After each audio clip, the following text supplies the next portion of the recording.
Puedes seguir a la siguiente, por favor. O bueno, vamos a presentar a los compañeros. Nuestro tema trata de la gastronomía global y cocina tradicional en la actividad turística. Nuestro grupo de exposición está conformado por Daniel Álvarez, Natalia Avendaño, Teddy Baldovino, del Caso Mayor y mi persona, Duván García. Puedes seguir a la siguiente, por favor.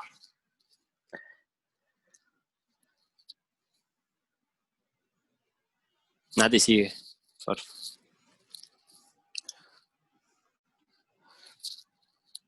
Bueno, el turismo cultural y el patrimonio histórico es un fenómeno complejo que corresponde tal vez a una de las expresiones más asumidas de la sociedad del consumo. Esto está considerado durante un extenso trayecto o tiempo como un fenómeno marginal. Digamos que en la actualidad asume progresivamente una dimensión que de pronto antes no estaba prevista y refleja que la mayoría de los diversos dominios están abarcando, digamos, ciertos ámbitos como la geografía, la economía, la antropología, la historia y el patrimonio, entre otras cosas. El turista es la persona que viaja a una ciudad o un lugar con fines de recreación. Digamos que al turismo están vinculados dos acontecimientos que nunca se han, digamos, negado, que es el ocio y el tiempo libre. Y digamos que eso se empezó a nombrar de esta forma en el siglo XIX, cuando la burguesía empezó a distinguir ambos conceptos.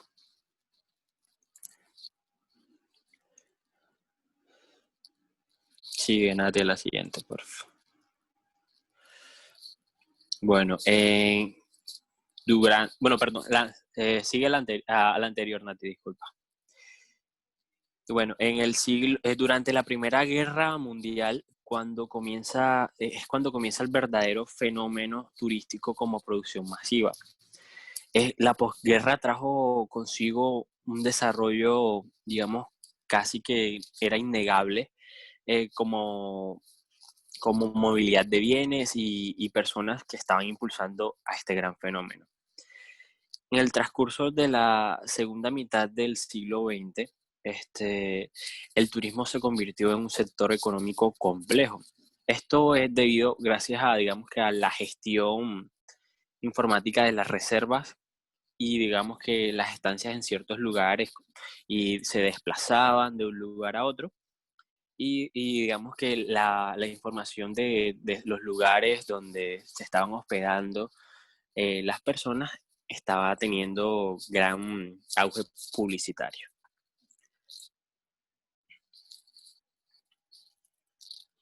Okay.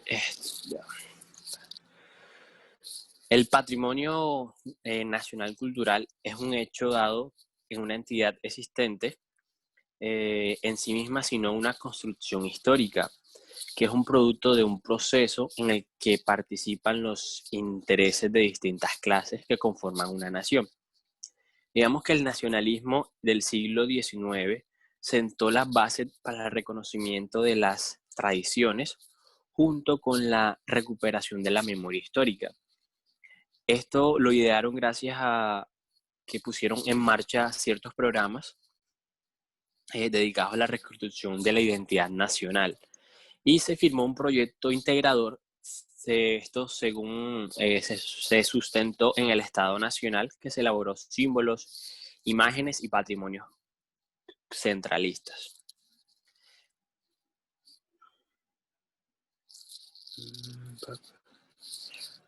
Ok, el turismo desde su existencia se ha interesado en procurar alimentar a los viajeros y turistas. Por eso, digamos que los guías presentan junto a las rutas y circuitos los lugares más interesantes a visitar. En eso siempre se caracterizan, digamos, los hoteles y restaurantes, que son, digamos, el plato principal, por llamarlo de alguna forma. Y siempre son, digamos, porque pueden ser lugares típicos los restaurantes, donde podemos observar y deleitar comidas típicas de ciertos lugares. digamos que las instituciones vinculadas con el turismo se han olvidado de la historia de sus gastronomías, como la historia de la alimentación general. También estas han optado por la gastronomía sin tomar en cuenta la alimentación tradicional de su propio contexto. Siguiente, Nati, por favor.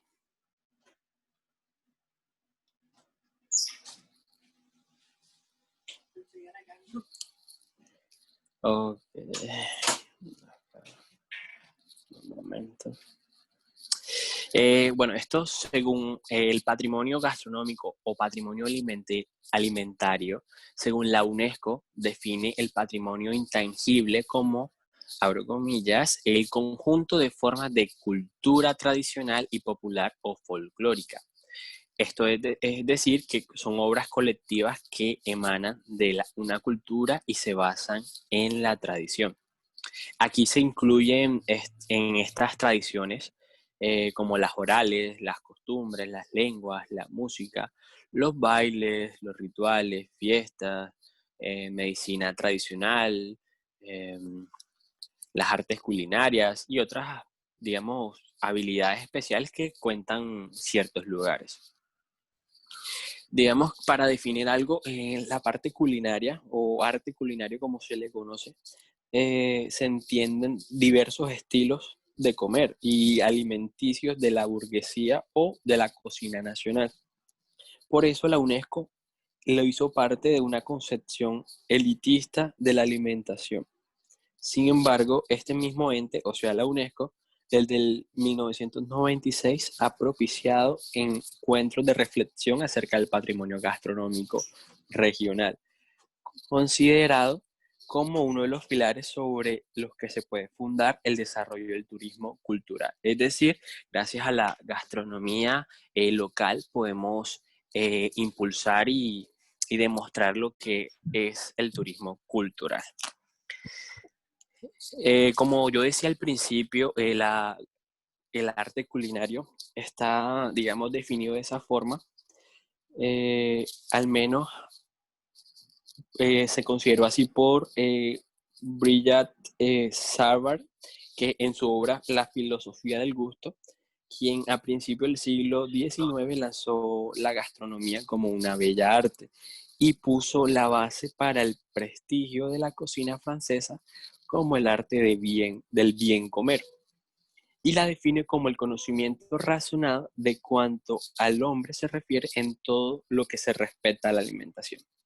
Si se considera la alimentación como el arte del bien comer, en el sentido anterior estamos solamente considerando lo que los franceses llaman el haute cuisine, o sea, la cocina burguesa. Ya para, digamos, terminar esta parte, el patrimonio sirve para unificar una nación, pero también sirve como un recurso para reproducir las diferencias en los grupos sociales y la hegemonía de quienes lo logran un acceso preferente a la producción y la distribución de los bienes. Ya, pues.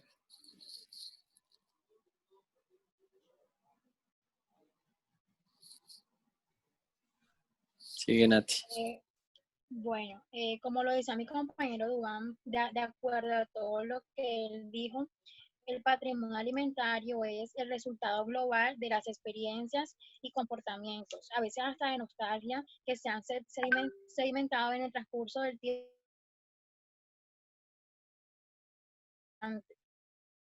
Bueno, estas definiciones cambian y van ampliando los márgenes de lo que la definición misma abarca. Para que un bien cultural, tanto material como inmaterial, forme parte del patrimonio cultural, tiene que ser un elemento identificador de la cultura. En este sentido, la alimentación, la alimentación popular de una región es una manifestación de folclore y forma parte de una riqueza tradicional. Bueno, la alimentación es una tradición oral porque a través de ella se transmiten de generación en generación por medios no escritos, en particular las recetas, los dichos y refranes. También es parte de las costumbres y requiere de técnicas artesanales para su preparación propia de la región y posee una dinámica cultural que permite la conservación de algunos alimentos y la desaparición incluso de otros, de tal forma que coexisten platillos y técnicas de cocción de diferentes épocas históricas. Además, vinculados a los guisos, a los guisos están las fiestas religiosas en las que se practica por una parte el culto a los santos y patrones, matizada con ferias de compra y la venta de mercancías y productos propios de la región. Bueno, cuando hablamos de la antropología, se sabe que ha jugado un papel muy importante en el patrimonio alimentario. En cuanto a este patrimonio alimentario, está vinculado con un territorio que puede ser o no coincidente con una frontera sociopolítica, ya que existen fronteras culinarias que van más allá de las marcadas por razones políticas y se sitúan a veces ligadas a fronteras lingüísticas, aunque no siempre. El patrimonio se ha dado y le siguen dando usos políticos e identitarios.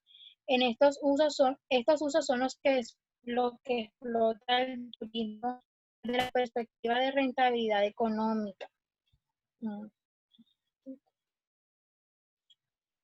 Bueno, el problema del proceso de patrimonialización radica, como señala Prats, en la eficacia simbólica, y esta depende de muchos factores, entre los cuales están la contextualización de los símbolos en prácticas y discursos y el nivel de consenso de que gocen referentes y significados. A través de este proceso se representa simbólicamente la identidad colectiva y este es sin duda uno de los sentidos de construir patrimonio. Bueno, uno de los atractivos a comunidades no turísticas es su gastronomía. Por ejemplo, está en la Feria Gastronómica de Santiago, Naya e Hidalgo, las Noches de los Rábanos en la ciudad de Oaxaca, México.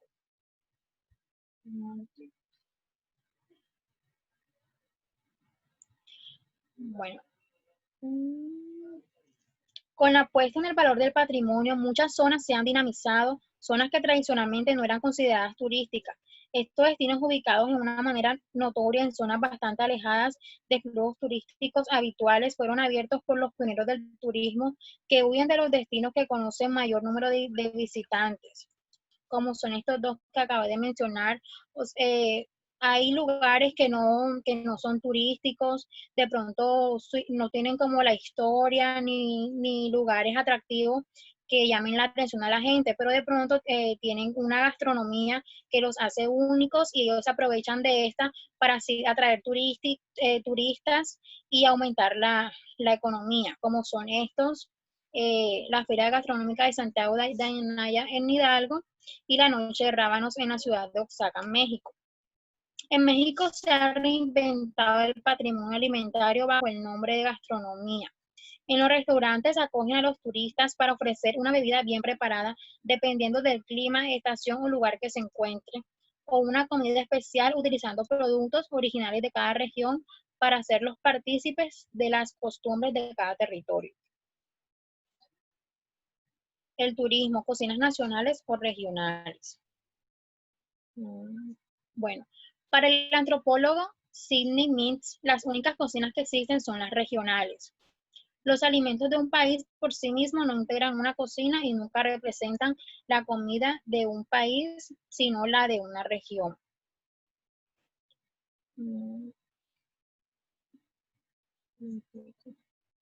Bueno, cabe aclarar que los alimentos de un país por sí mismos no integran una cocina y nunca representan la comida de un país, sino la región. En suma, además de esto, la alta cocina no tiene raíces geográficas y su carácter social se basa en la clase, a diferencia de la cocina regional, que es mucho más que una manera o estilo de cocinar, más que un conjunto de recetas agrupadas en un libro o una serie de alimentos asociados con un entorno determinado, ya que tiene raíces sociales comunes y requiere de una población que lo consuma con la frecuencia suficiente como para considerarse experta al respecto. Saben en qué consiste, cómo se hace y qué sabor debe tener.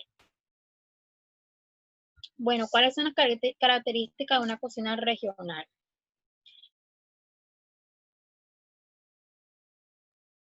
típica de una comunidad, aunque muchas veces sea una comunidad grande.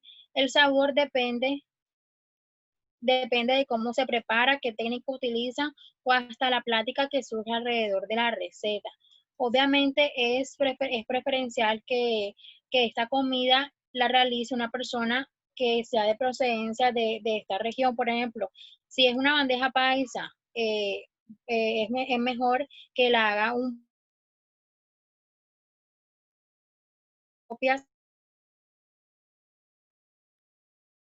que no conoce muy bien. Cocinas regionales según Sidney Mintz. Para Sidney Mintz, las cocinas regionales contribuyen a la aparición de las cocinas nacionales porque sus ingredientes, los métodos de elaboración y los platos tomados de las cocinas regionales se convierten en el repertorio de los chefs que cocinan para personas con conocimientos, gustos y medios que trascienden la localidad. Cocina nacional. La comida nacional no es más que un agregado de cocinas regionales. En el extranjero, las cocinas regionales se convierten nacionales cobran sentido cuando los cocineros de determinados países van al extranjero y preparan los platos que saben hacer y de la manera como lo hacían en su tierra. Los productos y platillos regionales, cuando son patrimonializados con éxito, se convierten en auténticos recursos turísticos perfectamente equiparables a otros elementos de patrimonio cultural. Por ejemplo, el Museo de Vainilla de Cacao en Chile, en Estados Unidos, en el estado de Wisconsin, las fábricas de queso y las granjas están abiertas al turismo. Y la Feria de la Mora Azul en el estado de Texas, que se celebra actualmente. Es decir, estos lugares se aprovechan de, como dije anteriormente, de la gastronomía de este lugar y así atraer turistas por medio de su gastronomía. Bueno, y por último, están las obligaciones que deben hacer las autoridades frente al patrimonio alimentario. Promocionar, conservar y defender el patrimonio alimentario con el mismo o mayor cuidado que el que exige el patrimonio histórico. Reconocer públicamente la importancia cultural y económica del patrimonio alimentario y desarrollar una política de educación y fomento con el fin de que la sociedad sienta ese patrimonio como algo de interés común que pasará de una generación a otra. Listo.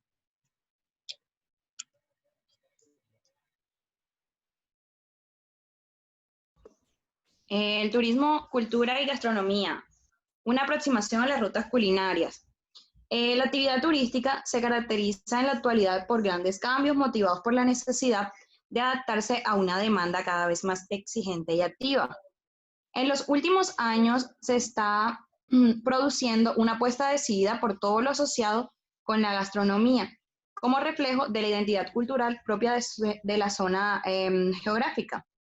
Gastronomía y turismo aparece como una simbiosis perfecta para los visitantes y estos puedan adquirir un producto distinto y conocer un destino diferente, propiciando de esta manera el desarrollo económico de determinadas áreas y basado todo ello en el concepto de desarrollo sostenible. Continúa, Nati.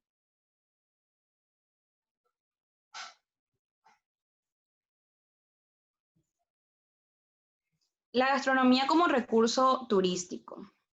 El nacimiento de la tipología de turismo culinario se encuentra en el Congreso Internacional Lucas Food and Tourism, celebrado en el año 2000, auspiciado por la Organización Mundial del Turismo. Se define el turismo culinario como una tipología de turismo en el cual se compran o se consumen productos regionales y se observa la producción de alimentos. La gastronomía establece sinergia con el turismo a través de cuatro aspectos diferentes, que son la atracción, el componente del producto, la experiencia y el fenómeno cultural. Continúa, Nati, por favor.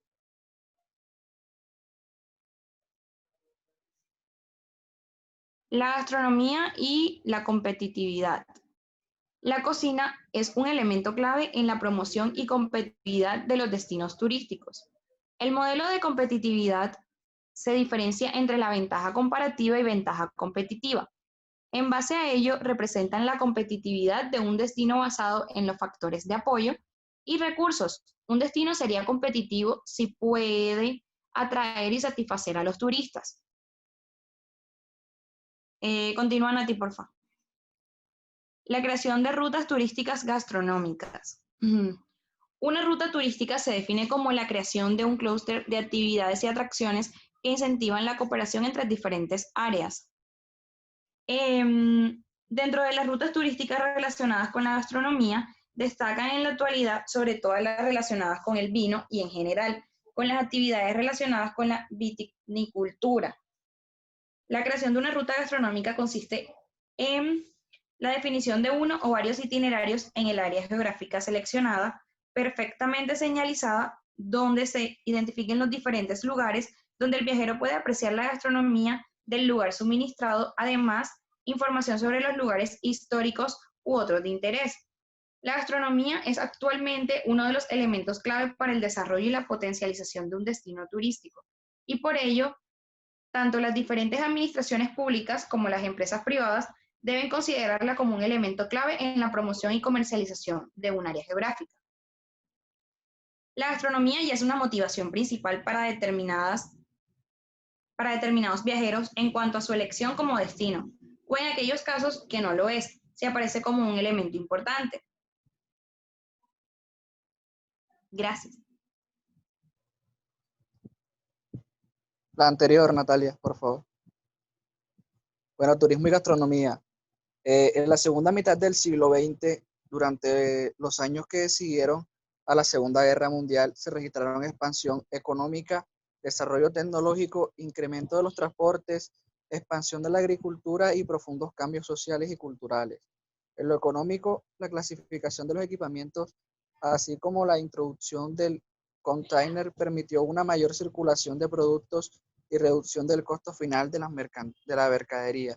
Entre ellas, las asociadas con los alimentos, tanto en términos de insumo como de productos finales industrializados. Pasa, Natalia, por favor.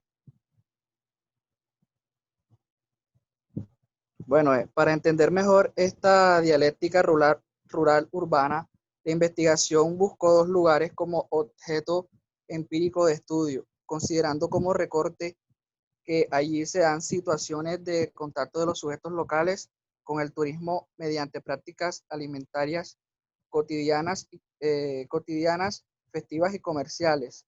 El primer lugar investigado es una propiedad rural en São José dos Ausentes, que recibe turistas desde hace algunos años. El segundo es Antônio Prado, que es una ciudad pequeña donde se ha expandido el turismo recientemente. Ambos municipios se localizan al sur de Brasil, en el estado de Río Grande do Sul, pero en términos culturales presentan herencias diversas. Interesa comprender a partir de los testimonios de los residentes sus vivencias como agente de proceso de hibridación en sus prácticas alimentarias, menos en términos de herencia cultural y más en relación a su inserción en redes turísticas, tomando más complejos los procesos establecidos tanto en lo rural como en lo urbano. Prácticas alimentarias cotidianas, festivas y comerciales San José dos Santos y de Antônio Prado. Habitantes de Antônio Prado, dice que 12.969, en San José dos Ausentes, 3.509. Analfabetismo en 2010 es el 4,81%, y en San José 7,11%. Expectativa de vida en Antônio Prado 75.000, en San José dos Ausentes 73,05. El IDHM, que es el índice de desarrollo humano, el 0,841, y en San José 0,758. El PIB per cápita, que es la moneda, la R es la moneda brasilera, que es el real, 38.633, y en San José 31.209. Colonización europea, final del siglo XIX, y en San José, siglo XVIII. Origen étnico. En Antonio Prado es ítalo-descendientes y en San José es portuguesa acoriana. Sistema productivo rural, en Antonio Prado es pequeña propiedad y en San José es propiedad mediana y grande. Los dos municipios presentan diferencias importantes en términos de desarrollo humano, aunque el ingreso per cápita de ambos sea realmente aproximado. Antonio Prado, de este proceso migratorio, la ciudad reúne un acervo arquitectónico de 48 edificios de madera declarados como patrimonio histórico por el Instituto de Patrimonio Histórico y Artístico Nacional. Debido a la calidad de su conjunto, la italianidad es un imaginario reforzado. La ciudad se autodenomina como la más italiana de Brasil. En San José, dos ausente, la presencia europea remite al siglo XVIII, manteniendo su actividad económica unida a la cría de ganado y la producción de madera hasta mediados del siglo XX. Pasa, Natalia, por favor. Contexto metodológico. Bueno, los datos aquí reunidos fueron recolectados en diferentes momentos entre 2002 y 2018, en dos localidades de la misma región al sur de Brasil, como ya saben, elegidas por tener una importante presencia de gastronomía en el diseño del producto turístico ofrecido. Los pasos iniciales de la investigación estuvieron concentrados en una posada rural del municipio de São José dos Ausentes. Los hallazgos de este primer momento evidenciaron en el ámbito de las ruralidades investigadas la diferenciación por parte de los entrevistados de la comida nuestra, la comida turística y la comida de ciudad. Dicha diferenciación motivó el segundo estudio de la transposición de la comida nuestra muestra de espacio rural al urbano mediante fiestas turísticas motivadas y tematizada por la gastronomía. Pasa, Natalia. Estado del arte. En los dos lugares incluidos en el recorte de investigación está la pequeña ciudad de Antonio Prado, aún ruralizada, y la propiedad en San José dos Ausentes en proceso de cambio, donde el urbano llega con la presencia de los turistas y a través de la televisión e internet, o sea, hay un espacio urbano ruralizado y otro rural urbanizado, lo que se colocará como tecla de fondo para discutir la evolución de las prácticas culinarias en los dos escenarios. Sobre estas dos pequeñas ciudades, la literatura especializada consagra que en Brasil los estudios priorizan las metrópolis, en detrimento de otros modelos urbanos, aunque las urbes pequeñas y medianas reúnan un número significativo de población brasileña. Independientemente del tamaño de población, la ciudad presenta una superposición, articulación y justaposición de territorio. Los grupos que forman parte de una territorialidad resistente establecen pactos e influyen en la información de otros territorios. Pasa, Natalia, por favor. Siguiendo la tendencia mundial en Brasil, surgen intentos de dinamizar las cadenas cortas o redes agroalimentarias alternativas insertadas principalmente en la agricultura familiar vía agroecológica, teniendo como trazo distintivo el compromiso con el medio ambiente, las comunidades rurales, la cultura y el acercamiento entre productor y consumidor a través de las ferias locales, tiendas especializadas y diálogos con el turismo. Bueno, desde 1990 se incluyen las actividades no agrícolas en las propiedades en el espacio rural, llevando a que el producto rural, que solo era probado de materias primas, se convierte en un prestador de servicio a través de opciones de ocio, diversificación sin formas productivas. Este modelo agrícola, donde los medios y el turismo desempeñan un rol destacado, significa la expansión de la producción de alimentos, llevando un cambio de mentalidad en cuanto a las prácticas de preparación y comensalidad. Pasa, Natalia, adelante. Atrás, atrás. Déjalo ahí mismo. Bueno, la comida, por lo tanto, puede ser correspondida como alimentos transformados por la cultura. De la misma forma que las prácticas referentes al acto alimentario se realizan en base a la relacionada de sociabilidad. Los actos alimentarios locales presentan una interrelación entre los saberes y haceres tradicionales, la producción de alimentos y las relaciones sociales y económicas, constituyendo una identidad culinaria basada en las características geográficas, climáticas, económicas y sociolocales. El aprendizaje de las prácticas de alimentación de un grupo social identificado por hábitos y creencias específicas se da desde temprano, diariamente, y debe ser entendido como parte de los elementos culturales históricamente derivados. Pasa, Natalia, a lo último. Bueno, el resultado. El territorio del sur de Brasil se incorporó a la economía occidental recientemente, desde el siglo XVIII.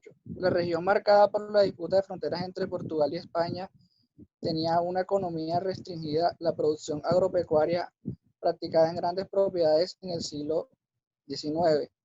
Por la presencia masiva de inmigrantes europeos, la población aumentó y la economía se diversificó. El modelo alimentario hasta la década de 1960 en el espacio urbano y hasta 1960 en el espacio rural registraba una nacionalidad asociada a la capacidad de producción, alimentación y funcionalidad de los alimentos frente a situaciones de intemperie, humedad, ataques de insectos y pequeños roedores. En esta racionalidad, en términos de producción animal, las gallinas, cerdos y vacas se destacan en la región en estudio. La gallina es fácil de producir y preparar, además de proveer huevos, ingredientes básicos de diversas recetas. El cerdo provee carne, manteca y embutidos. La vaca contribuirá con la leche, materia prima para el queso, ricota, crema y manteca, siendo secundaria la producción de carne en el caso de las pequeñas propiedades. Esto convierte al sacrificio de una vaca o cerdo en un momento festivo de celebración.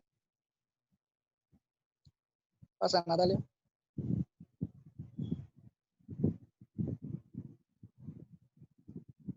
Bueno, los dos escenarios, el del modelo productivo marcado por la producción extensiva y marcado por el policultivo, determina la elección de alimentos a ser consumidos por el núcleo familiar. En ambos casos se infiere, primero, en la cuestión de la comida sustanciosa fuerte asociada a la idea de salud. Segundo, en la identificación de esta comida sustanciosa con la comida nuestra, aquella producida por la familia, que acarrea consigo lazos culturales que identifique el acto de comer entendido como una acción vital e íntima. La introducción de la comida, tercero, la introducción de la comida de ciudad después de acceder a la energía eléctrica y a los medios de comunicación. Cuarto, la resignificación de la comida nuestra y de la comida de ciudad en comida. Y quinto, turística. Al llegar el turismo, la presencia de algunas especificidades de lo rural y lo urbano. Listo. Bueno, continuando con lo que habla el compañero Teddy, me parece una breve introducción acerca de que no se puede hablar de antropología si no hablamos de gastronomía y viceversa. ¿Por qué? Porque la gastronomía es un factor fundamental, se convierte en una herencia, la cual da a conocer ciertos rasgos específicos de una cultura, una ciudad, una persona, y ayuda a hacer un estudio, un mejor estudio del ser humano. Entonces, tocando acá la cuestión de el espacio rural y el espacio de la ciudad, del que hablaba el compañero Teddy anteriormente, lo dividimos en dos partes. Y me gustaría, más que hablar de Brasil, me gustaría hablar de un ámbito general y tocar el tema de Barranquilla, que se me pareció muy similar a lo que pasa en la parte de la ciudad y algunos sectores alrededor de Barranquilla que también traen consigo ciertas costumbres desde antes, que se me hace similar a lo rural. Entonces, comenzando por el espacio rural, te comentaba que las festividades eran un factor fundamental. ¿Por qué? Porque, porque en el espacio rural se da una festividad. Se podría decir que porque se mataba un animal y era día que había carne fresca, ya fuese un cerdo, una vaca, y esto hacía que la gente se alegrara. Entonces, son cosas que tal vez no se consideran hoy en día, pero que en los tiempos de antes y en esta región de Brasil eh, era muy importante para la costumbre alimentaria o cultura alimentaria de estas personas.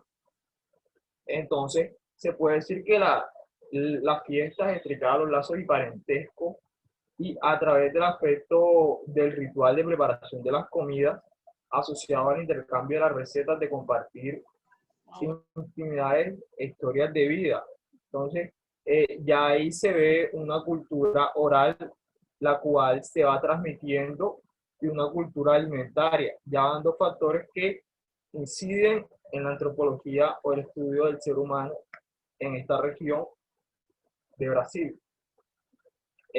Como comentó el compañero Dave,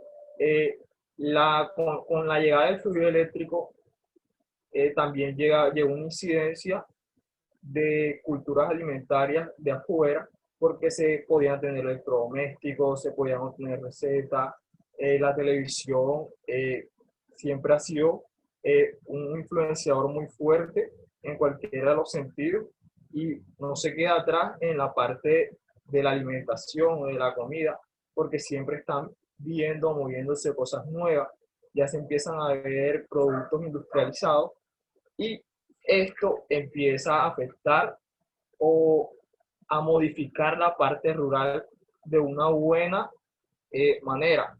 Sin embargo, en esta región de Brasil siempre se intentó, en la parte rural siempre se intentó conservar la tradición, mantener la comida de ciudad desenlazada de la comida que ellos están acostumbrados.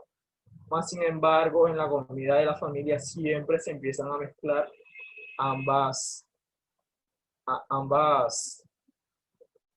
se me va la palabra, ambos ingredientes, lo que viene afuera con lo propio. Entonces, hay una fase en la parte rural que se llama la fase de la angustia de recibir, y es aquí donde entra el turismo. El turismo también es otro factor que incide en la gastronomía de algún lugar, debido a que las personas cambian hábitos, por decirlo así, la manera de servir, la manera de hacer la comida, porque no es lo mismo hacer un plato de comida para mi casa que hacer un plato de comida para un turista, y tal vez son la misma receta o el mismo plato, el mismo nombre, pero preparado de una manera tal vez más gourmet, más presentable, para que el turista se sienta un poco más a gusto. Entonces ahí es donde llega la fase de la emoción, porque debido a las festividades y a todo esto, los turistas empiezan a llegar, y la fase de la emoción empieza a demarcar esa parte en donde el turista se trata de una manera en cuanto a gastronomía, y la familia o las personas de adentro se tratan de otra, que es lo que acabo de mencionar. Entonces, llega la parte de la familia, que es donde se reinventan todos estos platos antiguos, estos platos que se le sirven a un turista como que, mira, esta es mi comida tradicional, este es mi arroz de lisa tradicional, por decirlo acá a los barranquilleros, pero servido de una manera diferente, tal vez con una preparación a un estilo diferente. Pero cuando llego a mi casa, hago el mismo arroz de lisa que hacía mi abuela, que le enseñó a mi mamá, que mi mamá me lo enseñó a mí, y así se va dando una herencia alimentaria. Entonces, entramos ahora al espacio de la pequeña ciudad, en donde lo primero que se ve es la fase de la construcción. ¿En qué se basa la fase de la construcción? En la llegada de los turistas. Y cuando les decía ahorita que se me parece mucho a Barranquilla, es que Barranquilla es una ciudad que gastronómicamente es muy influenciada por personas de afuera. Si vemos las especias que las trajeron los mal llamados turcos, los árabes, hay incidencia de comida italiana, de comida árabe, de todas partes del mundo, de comida china, y eso hace que la cultura barranquillera gastronómicamente sea muy amplia. La parte de las festividades acá en Barranquilla, si nos damos cuenta del Carnaval de Barranquilla, es costumbre de todas estas personas que fueron llegando, y los disfraces también van muy enlazados a personas que fueron llegando de diferentes partes del mundo y se fueron estableciendo aquí en Barranquilla y aportaron a lo que es Barranquilla. Luego viene la fase de la producción, por decirlo así, o de la industrialización, en el cual las personas empiezan a tener sus propios cultivos, pero acá no habla de cultivos como tal, sino de crías de gallinas, de cerdo, quienes más pudientes eran, se puede decir que hasta de ganado se puede tener, y eso conlleva a un desarrollo porque las personas empiezan a utilizar el cerdo, el pollo para carne, para embutidos, y por lo consiguiente empieza a crearse una consolidación gastronómica de lo que con lo que está se empieza a hacer un,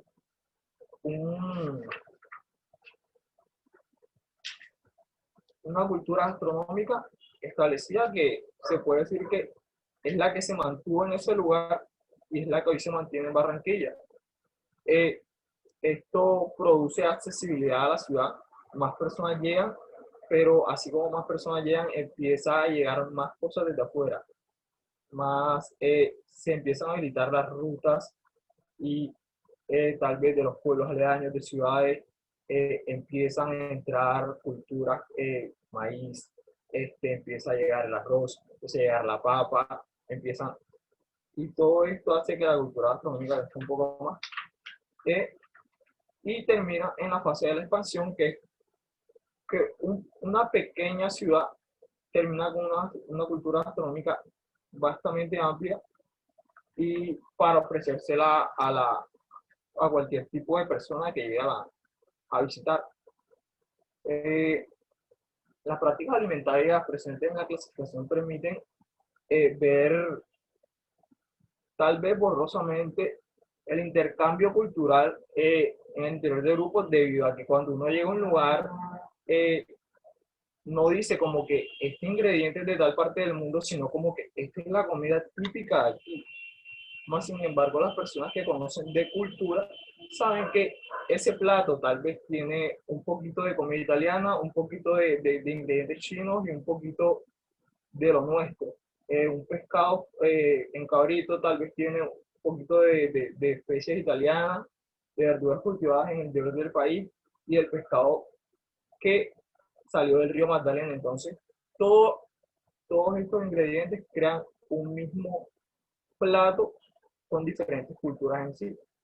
Entonces, se puede decir que la conclusión es que la llegada y la incidencia del turismo también afecta en la parte gastronómica de cualquier cultura.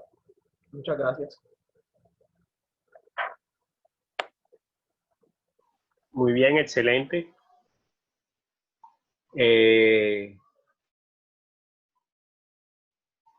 ¿Hay preguntas, inquietudes?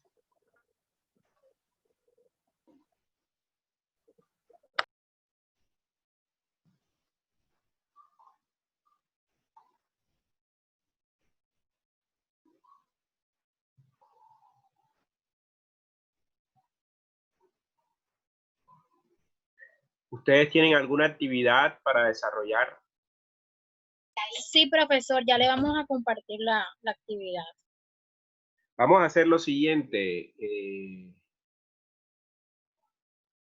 Es muy larga la actividad que van a compartir. Cuéntenme algún detallito para ver si más bien empezamos con el grupo final, con el tema final, y terminamos con las actividades de los dos grupos.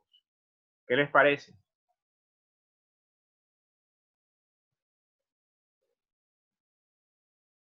¿Cómo, profe?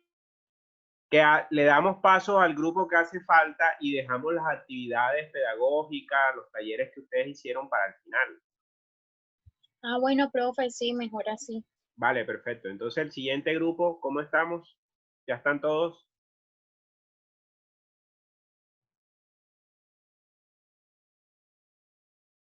Sí, profe, ya mi compañera Mafe comparte pantalla.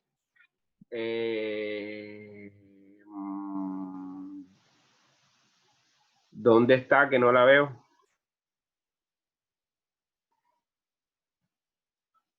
Un momento, profe, que ella está teniendo problemas con el internet. Vale, vale. Con la actividad. Ok, primero que todo, buenas noches a todos compañeros. Nuestro tema, como acaba de decir el profesor, es el boom inmobiliario y su impacto en la dinámica turística. Nosotros somos el último grupo, el grupo 6, y estamos formados por Brenda Camargo, Farima Arriaga, mi persona María Fernanda Medina y Juan Pimienta.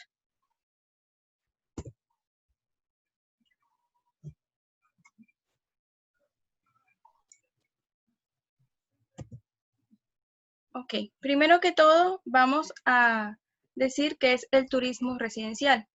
Al turismo residencial se le considera a la actividad económica que se dedica a la urbanización, construcción y venta de viviendas que conforman el sector extrahotelero, cuyos usuarios las utilizan como alojamiento para veranear o residir de forma permanente o semipermanente, fuera de sus lugares de residencia habitual y que responden a nuevas fórmulas de movilidad y residencialidad de las sociedades avanzadas.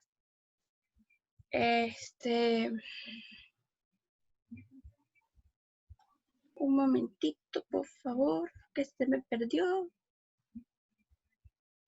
Ok, desde su aparición como fenómeno de masas a partir de los años 50 del pasado siglo, se ha configurado como el quinto sector económico mundial.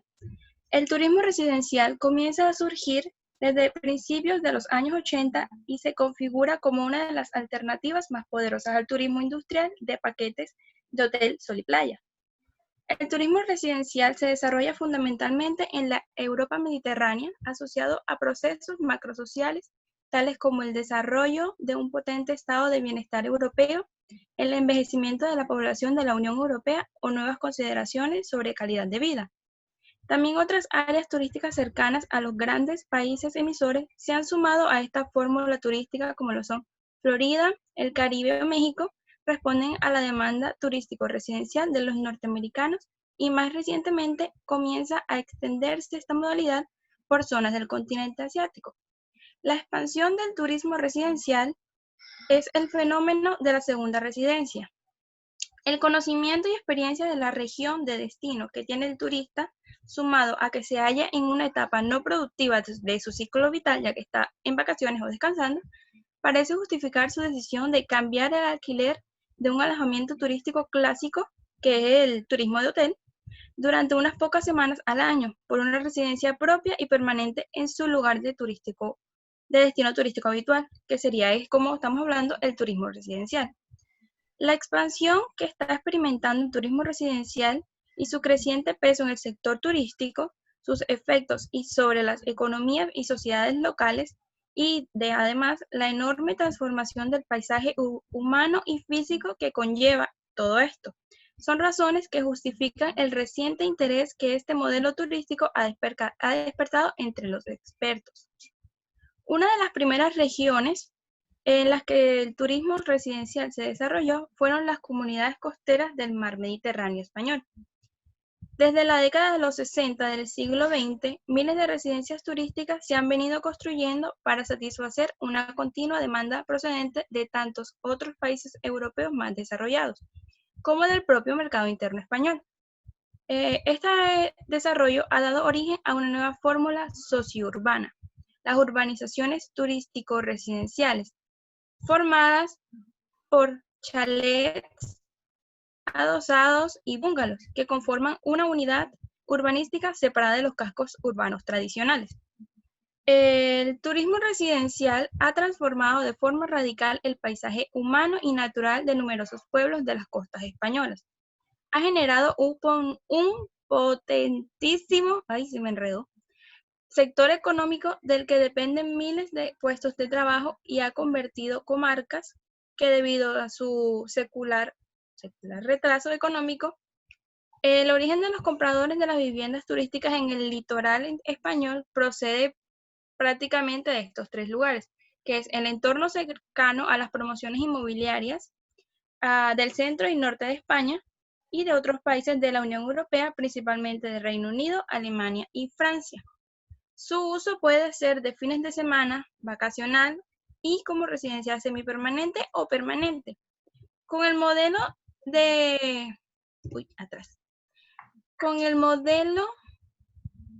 del turismo residencial, lo que se oferta son alojamientos que no son dinámicos. Ello se debe a que un alto porcentaje de las viviendas son utilizadas de forma estacional, preferentemente en la etapa de vacaciones, y permaneciendo vacías casi todo el año. A pesar de todo, son muchos los municipios que cada vez más continúan apostando por este modelo de desarrollo inmobiliario, ya que algunos llaman turismo residencial. En el caso de aquellas viviendas turísticas que están ocupadas durante todo el año o buena parte de él, sería más exacto relacionar a este tipo de turismo llamado residencial con las nuevas migraciones, tanto las que tienen un carácter estacional como las permanentes, que desde hace unos años vienen siendo protagonizadas por jubilados procedentes de sociedades opulentas como las del centro y del norte de Europa. Son ciudadanos que, una vez que finalizan su ciclo productivo o de trabajo, buscan nuevos asentamientos en climas más cálidos para poder disfrutar de una mejor calidad en su vida cotidiana. Tenemos ciertas características del turismo residencial, como lo son: la primera es marcada estacionalidad en la ocupación de las viviendas. Esto quiere decir que el turismo residencial tiene dos tipos de usuarios o clientes: el residencialista y el veraneante residencial. Entendemos por residencialista aquel usuario de vivienda turística que pasa más de 6 meses al año en su segunda residencia. Y el veraneante residencial, entendidos también como los usuarios estacionales de estas viviendas turístico-residenciales, ya que solo ocupa su vivienda turística tan solo en sus vacaciones. Como segunda característica tenemos las ofertas complementarias poco desarrolladas. Esto se debe al fenómeno de la estacionalidad y por la falta de una auténtica política de desarrollo turístico. Una de las carencias de mayor relieve de la oferta turística del modelo residencial es la falta de la debida y adecuada oferta complementaria. Esta simplificación del hecho turístico ha provocado la intrusión en las costas de promotores ajenos a la industria turística, que no sentaron bases para la creación y desarrollo necesaria de la oferta complementaria, ya que se atendieron únicamente los problemas derivados del proceso de urbanización, marginándose cualquier otro tipo de actividades relacionadas con el turismo. Tercer característica tenemos el producto turístico de difícil comercialización. Esta oferta está estructurada en tres partes. La primera es que compite de forma desleal con el sector hotelero. La segunda es que los canales de comercialización están a manos de empresas extranjeras. Y como tercero, tenemos que las empresas promotoras y constructoras se caracterizan en su mayoría por su pequeño tamaño y por carecer de cultura empresarial. Como cuarta característica, tenemos alto grado de fidelidad con el destino turístico, ya que el residencialista como el veraneante muestran una gran finalidad al destino porque están comprando una segunda vivienda. Eso quiere decir que lo están viendo como de manera, como una perspectiva a largo plazo, ya que tiene una vinculación prolongada. Como quinta característica podemos tener que hay menor inclinación al gasto, ya que ya que, bueno, obviamente tienen la fidelidad de que siempre van a ir, o la mayoría del tiempo van a ir a estos lugares, eso se ve contrarrestado, ya que por lo general ellos van a usar un tipo de turismo más doméstico y mucho menos a ir a gastar en otros lados, ya que ellos tienen, por ejemplo, sus cocinas, ahí mismo cocinan, ya no van tanto a restaurantes como podría ser un turista normal que se la pasa en hoteles o este tipo de lugares. Como sexta característica tenemos los efectos ambivalentes en las finanzas municipales. Esto quiere decir que la legislación urbanística española, en este caso, deja en manos de las corporaciones locales buena parte de la gestión y planificación del suelo. La gran mayoría de los ayuntamientos costeros han basado la financiación de sus presupuestos en los ingresos que generan los impuestos urbanísticos. Esta es una de las principales razones que explica la ausencia de planificación. Y como última característica tenemos que el turismo residencial e insostenibilidad ambiental. Como se ha mostrado anteriormente en lo que hemos venido hablando, el modelo de turismo residencial aplicado en este ejemplo directamente a la Costa Blanca en España posee fuertes debilidades estructurales, ya que baja calidad de la oferta residencial y complementaria tiene déficit en infraestructuras y servicios, así como una inviabilidad económica a nivel local, dada su dependencia de un recurso agotable como lo es el suelo urbanístico. A estas dificultades también se le suman los problemas ambientales que el modelo también genera. Por un lado, la fórmula de turismo residencial de rápido crecimiento no planificado ha ocasionado un tremendo impacto ambiental en los municipios del Mediterráneo español. Luego acá tenemos lo que son los actores del turismo residencial directamente en España, ya que este es el ejemplo que estoy dando. Bueno, como primer actor tenemos los turistas residenciales. Estas son personas que compran o alquilan una vivienda para uso turístico, como lo son bungalows, apartamentos o principalmente adosados. Como segundo actor tenemos los empresarios. En este podemos decir que es preciso diferenciar entre aquellos empresarios ligados a la industria de la construcción y aquellos otros que están vinculados al negocio de la hostelería, ya que son cafeterías, restaurantes, comercios minoristas, entre otros. Como tercer actor tenemos a los políticos. Esto es resultado de un proceso reconocido por todos los agentes implicados como más espontáneo que planificado. Los políticos locales responsables han optado por facilitar al máximo la libre acción del mercado o, si se prefiere, del desarrollismo sin límites. Y como cuarto y último actor tenemos a los residentes españoles, que son ciudadanos oriundos de la región o que se trasladaron a ella en el pasado desde otros lugares de España, normalmente en búsqueda de mejores condiciones laborales.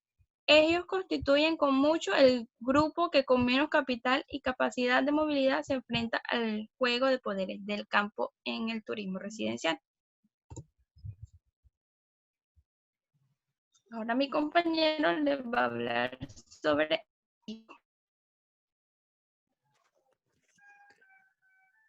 Urbanización turístico-costera desigual en Playa del Carmen.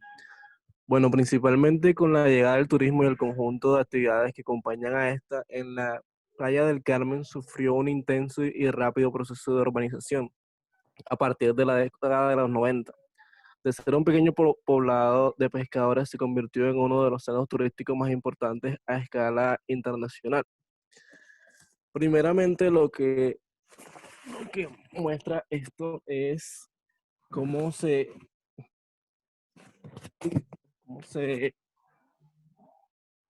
desarrolló una segregación socioespacial en la Playa del Carmen, ya que con el tiempo y el desarrollo del turismo, cada vez el precio del suelo fue aumentando y el de los servicios, haciendo que la clase trabajadora les fuera muy difícil vivir en estos espacios.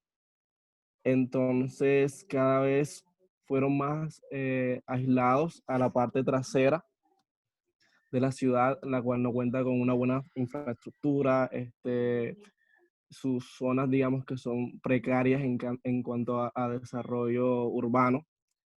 Entonces, aquí vemos un claro ejemplo de cómo se sobreexplota el turismo y cómo esto afecta a las personas, al pueblo, pues. Entonces, lo que hizo el Estado, por decirlo así, fue consentir la invasión de la tierra, que es la colonia Colosio. De esta forma hicieron comercios, restaurantes, café, bares pequeños y de esta manera fue que empezaron a subsistir. Pero igualmente, los capitalistas siguieron presionando al pueblo, llenándolos de más impuestos, de que todo fuera más caro. Y así cada vez les fue más difícil y cada vez más gente fue obligada a ser desplazada de las partes de la playa, en el cual están los grandes hoteles, en cuales están la inversión inmobiliaria. Aquí tenemos el mapa y podemos ver cómo está en la parte de los hoteles, la parte del litoral, y acá está la colonia Colosio, la cual tiene historia desde, desde a principios del siglo, el cual personas, o sea,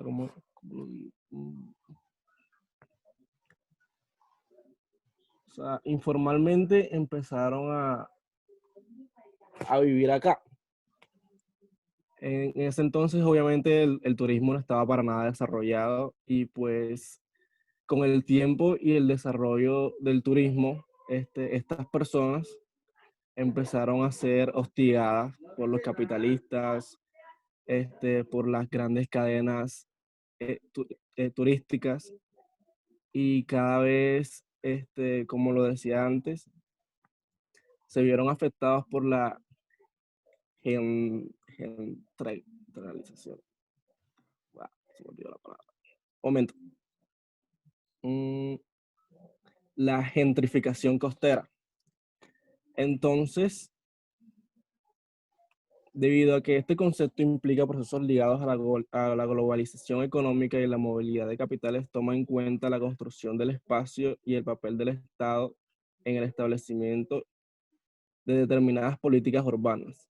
Es visto como una estrategia de la urbanización neoliberal y por último se toma en cuenta el desplazamiento de población de menores recursos para la llegada de sectores de población mejor posicionados económicamente, lo que se refleja en este proceso en una mayor segregación socioespacial.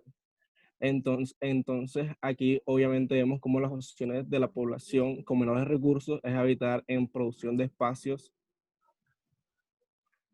de producción inmobiliaria precarias al otro lado de la carretera, en las cuales de estas se observan la sobreexplotación de recursos naturales, la creciente demanda de agua para campos de golf, albercas, parques temáticos, la desecación y relleno de manglares y así como la especulación de la tierra se origina el sobreprecio de esta y le hace inaccesible a la población trabajadora tener acceso por medio de los desarrollos inmobiliarios precarios en donde participa la inversión privada nacional.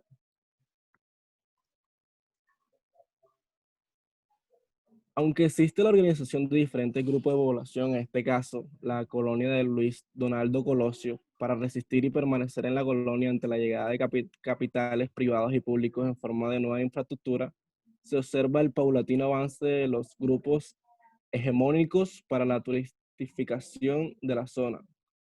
Los grupos hegemónicos son, como lo dije antes, los capitalistas que se adueñan, digamos que como tienen más poder de decisión para arrebatarles a lo que es del pueblo, por decirlo así. O sea, así como el turismo ayuda, también daña. Y es lo que más entendí de esta lectura. Y ya, eso sería todo.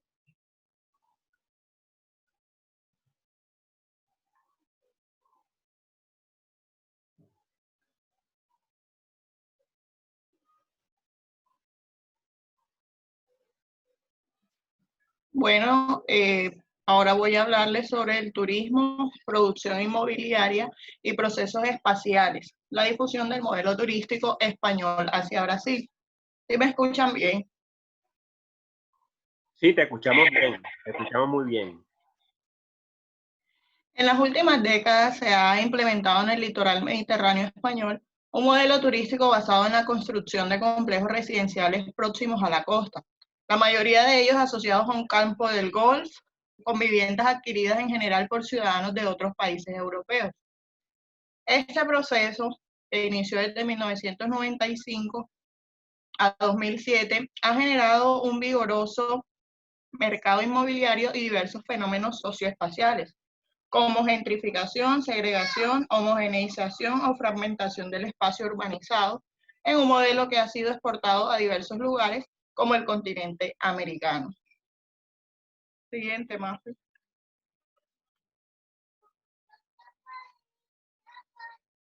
La vinculación entre turismo y mercado inmobiliario ha llegado a ser en las últimas décadas una realidad evidente. En este proceso, el paradigma del turismo de masas desarrollado en la posguerra constituye un factor central en la promoción del mercado inmobiliario en el Mediterráneo español. La asociación entre turismo y dinámica inmobiliaria ha ido asumiendo cada vez mayor relevancia, originando grandes y complejas urbanizaciones con fines turísticos a lo largo del litoral y en áreas interiores próximas a este. A comienzos de la presente centuria, el modelo de urbanización turística de España se difundió hacia otros países y continentes, como el norte de África, América Central, Caribe y Brasil. En este último caso, el nordeste brasileño recibió inversiones procedentes de Europa, como las portuguesas, españolas y noruegas. Pasa más.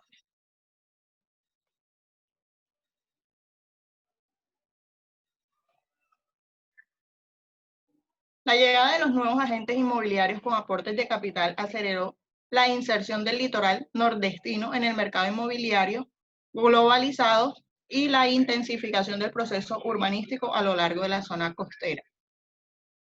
Existe una gran cantidad significativa de estudios sobre la burbuja inmobiliaria asociada al turismo. No obstante, no se observan trabajos que indaguen suficientemente en la naturaleza del espacio urbano producido con la expansión del turismo y sus actividades relacionadas, particularmente la actividad inmobiliaria.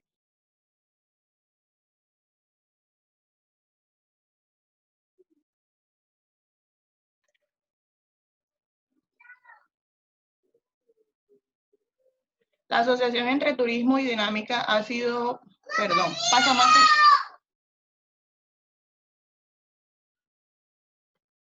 La otra. Las áreas de estudio.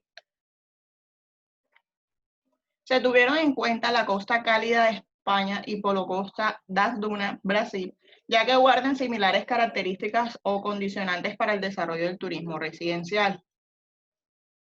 Estas características son, la primera, las características climáticas, que poseen un clima bonancible a lo largo de todo el año, con temperaturas medias que superan los 20 grados centígrados. Los precios. Los terrenos donde se edificaron las urbanizaciones fueron adquiridos por los promotores con un coste muy bajo. Por su parte, las viviendas construidas se vendieron a un precio elevado. Los destinatarios. Los inmuebles son adquiridos en su gran mayoría por ciudadanos extranjeros jubilados con mayores rentas económicas que los de la comunidad receptora. El ambiente social.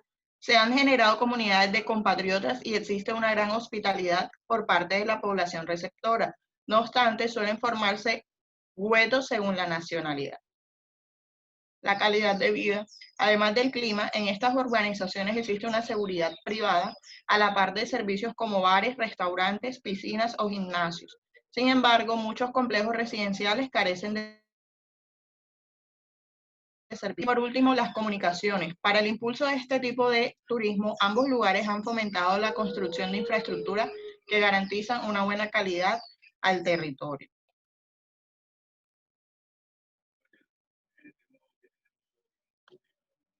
Siguiente, Mafe.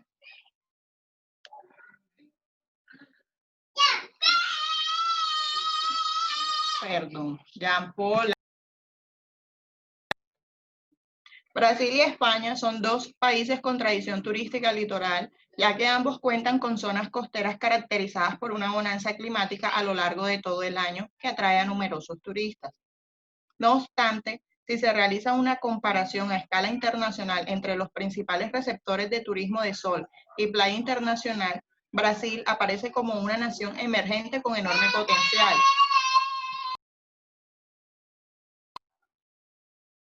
Mientras que España se muestra como un destino maduro. En España y en Brasil se ha producido en las últimas décadas un proceso de urbanización litoral motivado por las prácticas de ocio y turismo y relacionado con la expansión del segmento inmobiliario en la producción de segundas residencias. Este hecho se ha verificado en regiones como la Costa Cálida o la Costa Blanca, en el caso español, y en el nordeste y sudeste brasileños, con la construcción extensiva de urbanizaciones cerradas destinadas a segundas residencias para fines turísticos y de ocio.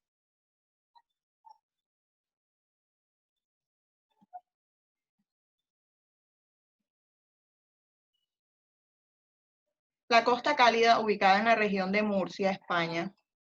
Pasa a Mafe, por favor.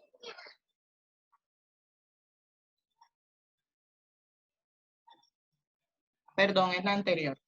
La Costa Cálida, ubicada en la región de Murcia, España, ha centrado tradicionalmente su oferta turística en el modelo del sol y playa.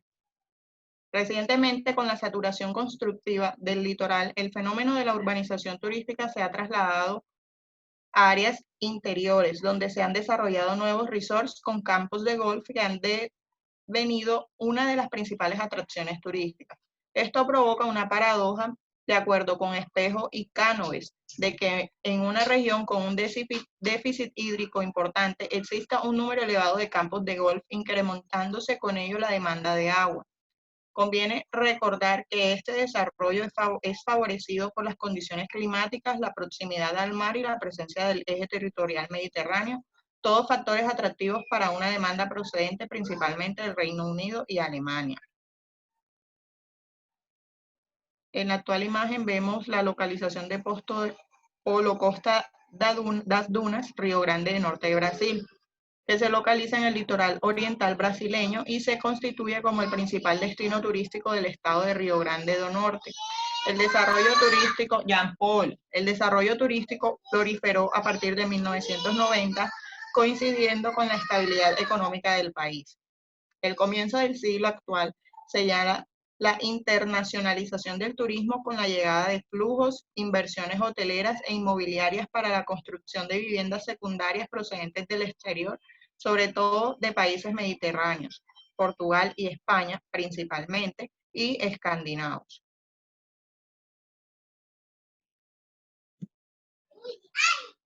Jean Paul. Factores como la longitud de la costa y su calidad visual, un clima bonancible exento de catástrofes naturales, inversiones en infraestructuras, ser el punto de América más próximo a Europa o los bajos precios del coste de la vida, motivaron la llegada de turistas procedentes de Europa, especialmente de Noruega, es decir, los factores que propician la atracción de turistas e inversiones extranjeras en Polo Costa das Dunas se asemejan a los existentes en la Costa Cálida. Les recuerdo que Costa Cálida es en España. Siguiente, Mafe. Ahora vamos a hablar sobre la difusión del turismo y el proceso de urbanización. El capitalismo basado en la producción industrial generó un intenso proceso de urbanización. Muchos estudios revelan que los dos procesos, tanto industrialización y urbanización, estaban intrínsecamente relacionados. En la última fase del capitalismo se verifica la enorme expansión de la urbanización y particularmente un proceso en que la actividad turística potencia de forma muy significativa la expansión urbana y la redefinición de áreas urbanas preexistentes, ya sea en su función, forma o significado. Es decir, industria, turismo y urbanización están íntimamente ligados. Mullins, en 1991, afirma que mientras la urbanización oriunda de la producción industrial tenía como fundamento la producción y el trabajo, La urbanización originada por el turismo se fundamenta en el consumo para ocio, diversión y descanso, como la edificación turística realizada para el consumo de los turistas. Según este autor, no hay necesidad de ofertar algunos servicios básicos como salud y educación destinados especialmente a la población residente. Cabrerizo, en el 2016, también observa que en las ciudades que asumen la función turística existen muchos lugares para el consumo, ya sea de bienes materiales o de experiencias tanto públicas como privados. Por su parte, Paiva y Vargas en el 2003 observan que el análisis de Mullins en 1991 se limita al proceso de urbanización generado exclusivamente por el proceso de producción y consumo del espacio para el turismo, y que deja de lado el consumo turístico de otras ciudades tradicionales ya consolidadas, pues en muchos casos se comprueba la coexistencia del turismo con otras prácticas socioespaciales en los procesos de urbanización.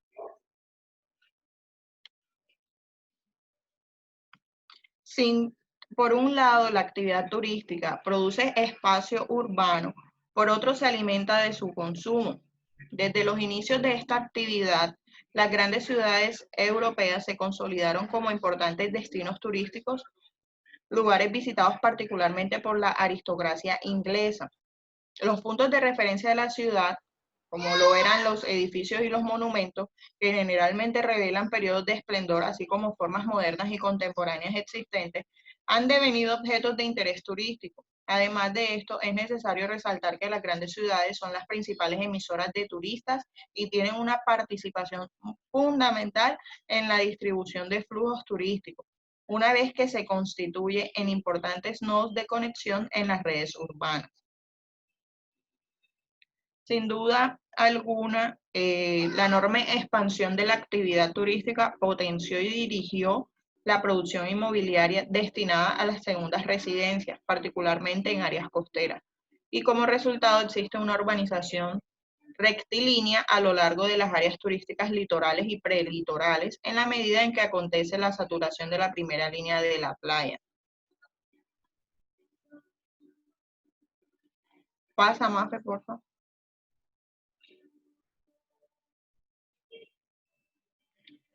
La difusión del modelo de urbanización turística española hacia el nordeste brasileño, es decir, cuando ese modelo urbanístico que surgió en España, que se empezó a dar en ese país, empezó a darse en Brasil.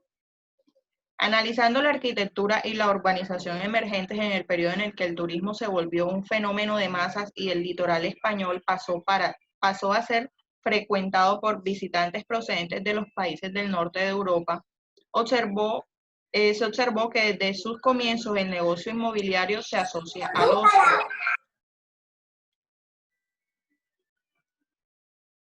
En el estudio que se realizó se comprende que en el periodo de 1953 a 1979 se constató que la producción de bienes inmobiliarios fue asumiendo distintas modalidades con tipologías desarrolladas simultáneamente, en especial habitaciones unifamiliares aisladas y edificios plurifamiliares, como bloques y torres.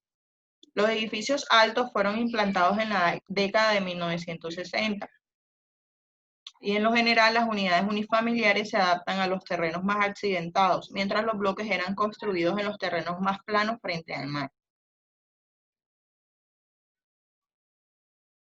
Pasa, Mafe. Al respecto, se apunta a la siguiente síntesis. Estas tipologías generan diferentes modelos urbanos que se resumen en dos conceptos que se suponen extremos. Lo que es la ciudad horizontal, que es extensión y superficie, frente a lo que es la ciudad vertical, que es intensidad y altura. Con todas las variantes híbridas intermedias, ambos modelos pueden funcionar como ciudades de veraneo, con propiedad de inmuebles para la permanencia de largas temporadas, o ciudades turísticas, con hoteles y apartamentos de alquiler para visitas más cortas. Pasa, más.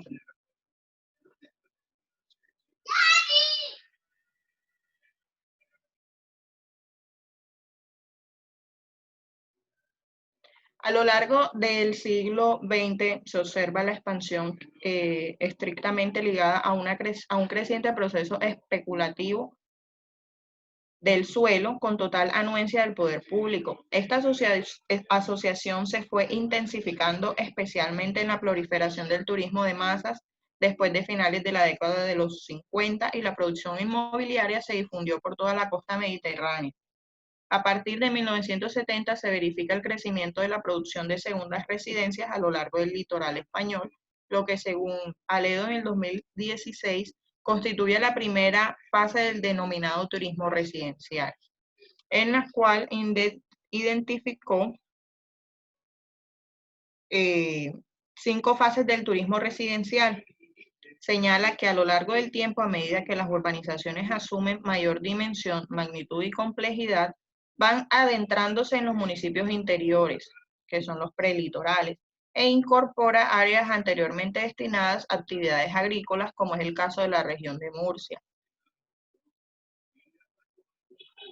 Estas 5 fases son las que vemos en pantalla. La primera, la de 1970, inicio de 1980, con la primera línea de playa, pequeña urbanización dispersa y bloques de apartamentos, con unas características urbanísticas que es el desarrollo en altura, construcción de edificios de apartamentos y murallas de cemento a lo largo de la costa.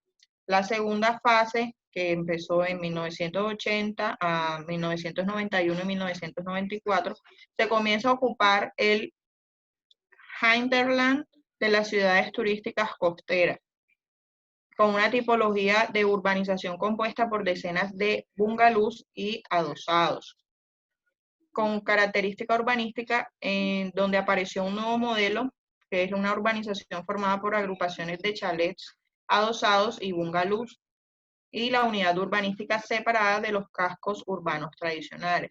La tercera fase, que fue de 1994 al 2001, los municipios de segunda y tercera línea de playa disputando los terrenos a las actividades agrícolas, con urbanización con campos de golf y con características urbanísticas como el lifestyle immigrants, abarca gran cantidad de suelo dada la magnitud de proyectos y servicios que incorpora, hoteles 4 o 5 estrellas.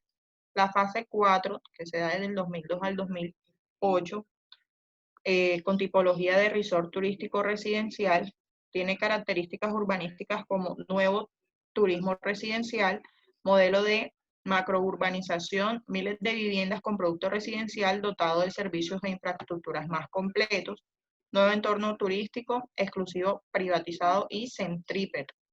Estructura cerrada con fuertes medidas de seguridad, dotados de importantes infraestructuras, unidad de ocio residencial privatizada, autónoma e independiente del territorio en que se localizaba, y nueva tourist bubble que adaptaba el concepto del hotel todo incluido al turismo residencial. Y la quinta fase, que se da desde el 2008 hasta la actualidad, con la localización en paralización de los proyectos. Pasa, Mafe. Según Fernández y Cruz, en el 2011, varios factores han ayudado al aumento del proceso urbanizador en España a partir de 1990 y destacan 8, los cuales son crecimiento económico y demográfico, el escenario financiero favorable, la vivienda como bien de inversión, orientación del mercado de la vivienda en dirección a la propiedad y a la segunda residencia, adquisición de moradas por gerontoinmigrantes o inmigrantes climáticos, impactos de reformas en la legislación del suelo, y la debilidad de contestación social del modelo adoptado. 7. Pasa, Mafe.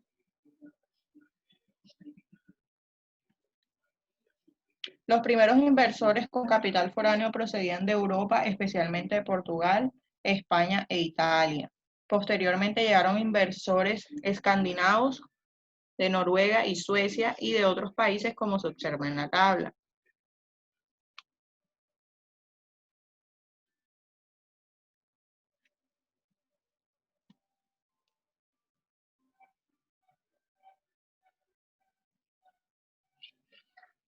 Se puede ver las nacionalidades como británica, sueca, alemana, belga, suiza, danesa,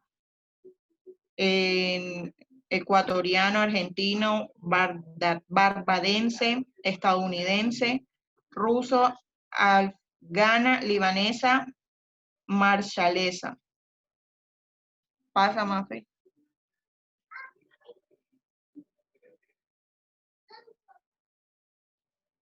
Mafe.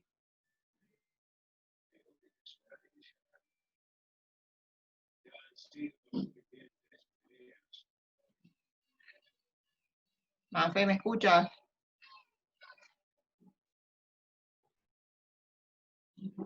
Ok. Las empresas extranjeras que comienzan a operar en el mercado de inmuebles de la zona introducen una novedad en lo referido a las unidades habitacionales destinadas al ocio y dirigidas a satisfacer una demanda internacional. Los condominios cerrados correspondientes a las urbanizaciones o resorts que proliferaron en el litoral. Este patrón de segundas residencias fue llevado a Polo Costa das Dunas por empresas que comenzaron a actuar en el mercado inmobiliario regional. El patrón de segundas residencias existente hasta entonces se caracterizaba por ser unidades aisladas con una misma tipología en la edificación.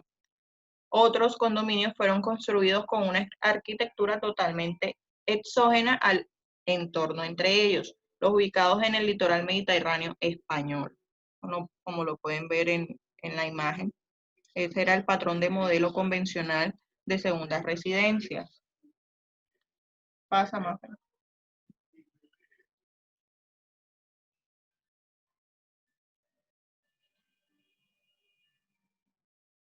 En Río do Fogo, inversores portugueses, Recanto do Zumbi y Zumbi Beach Resort y Praia de Zumbi, construyeron 3 condominios cerrados donde destaca la adquisición de unidades habitacionales por noruegos para fines de ocio e inversiones. Así, los extranjeros adquirirían lotes o terrenos en parcelas eriales. No obstante, cuando se trataba de unidades construidas, segundas residencias, preferían los condominios cerrados a pesar de la magnitud de las inversiones verificadas en Polo Costa das Dunas. Sus montos han sido muy inferiores a los registrados en el litoral español. Pese a ello, fueron suficientes para introducir elementos similares a los encontrados en el modelo hispano, como urbanizaciones con acceso restringido. En relación con la actuación del Estado, se constatan acciones destinadas a crear infraestructuras de accesibilidad, como carreteras y aeropuertos, con el fin de viabilizar la atracción de inversiones. Ahí pueden observar en las 2 imágenes la segunda residencia de arquitectura exógena en Pitangui y la segunda residencia en la urbanización Condado de Alhama en Costa Cálida, España. Sigue mi compañero Juan David con las conclusiones. Bueno, tras lo dicho, he informado a mi compañera, llegamos a unas conclusiones, pues se encuentra que tras finalizar y analizar el turismo residencial en la Costa Cálida y en Polo Costa das Dunas, se extrae que ambos territorios se ha producido una serie de secuencias territoriales y socioeconómicas similares. La primera de ellas es la revalorización del suelo. Este fenómeno se genera ante cualquier proceso de urbanización y podría pensarse que los principales beneficiarios de la mencionada revalorización del suelo son los propietarios de los terrenos. Sin embargo, tanto en la Costa Cálida como en Polo Costa, los sitios son adquiridos a un precio muy bajo por las empresas constructoras. La presencia de estas urbanizaciones ha supuesto la necesidad de nuevos servicios públicos, mejoras en carreteras, alumbrados públicos o mejoras en la red de saneamiento en los lugares donde han sido identificadas.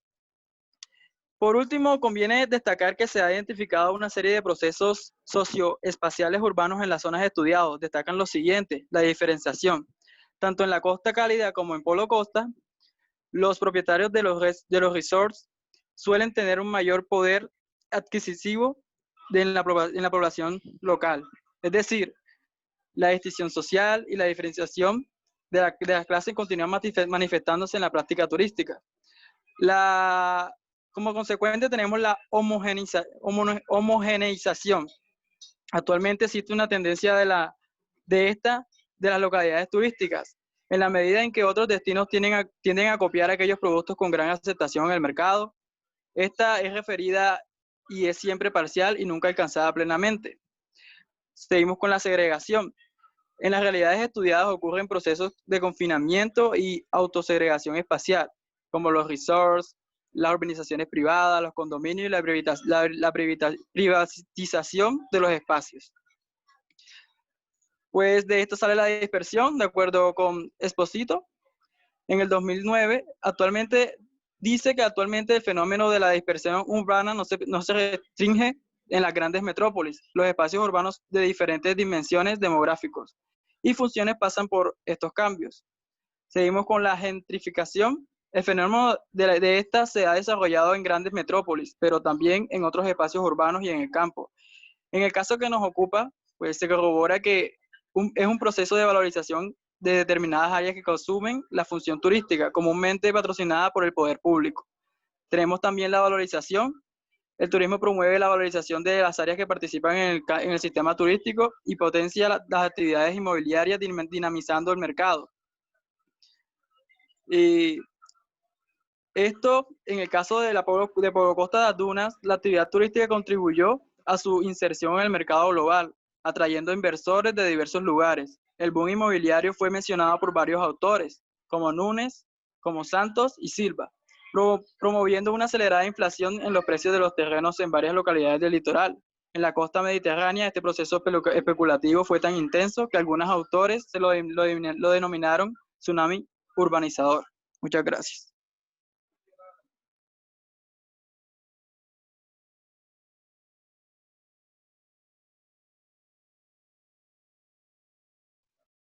Bueno, muy bien, excelente el ejercicio que hicieron. Ahora sí, pues abrimos paso a las actividades didácticas que tienen presentados los grupos.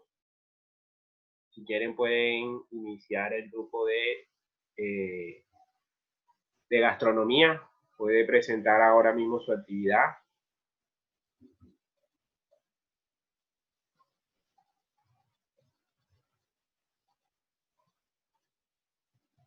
¿Alguien va a compartir la pantalla?